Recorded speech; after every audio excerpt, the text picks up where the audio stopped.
এই ভিডিওতে দেখাচ্ছি ফেজিয়াং পার্ক থেকে কিভাবে বার্গেনিং করে বাইক ঠিক করলাম। সাবওয়ে থেকে হোটেলের দূরত্ব 6.5 কিলোমিটার। এখানকার সব বাইকই ইলেকট্রিক। রাইডার প্রথমে আমার কাছে 20 আরএমবি ভাড়া চাইলো। আমি মোবাইলের ক্যালকুলেটর চেপে বললাম 6 আরএমবি দিব। তারপর সে 15 আরএমবিতে নামলো। এটা শুনে আমি 7 আরএমবি দিতে চাইলাম। হাসতে হাসতে 12 আরএমবিতে বলল এর নিচে আর হবে না। আমি তখন বলেছি 8-এর বেশি আমি যাব না বলে হাঁটা শুরু করলাম। পেছনে ফিরে 9 আরএমবি দেখানোর পরে 20 থেকে সে 9 আরএমবিতে যেতে রাজি হয়ে গেল।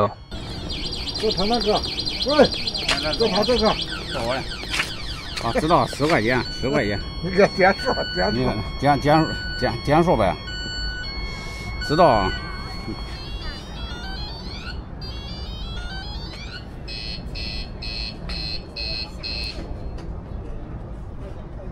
寺院太远了，太远了。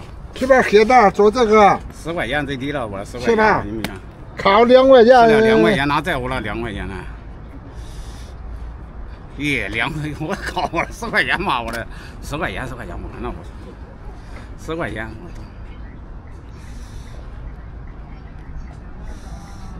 走吧，哪在乎那1块钱呢？好长啊，好远呐，好远呐，知道吗？我知道。来吧，过来，来吧。9块呗，10块破9块了。9块不？啊，走吧。去这做8块，别做8块全到了。给你买号了我。আসলে এইটুকু রাস্তার ভাড়াই এমন, শুধু বার্গেনিং করতে হয়।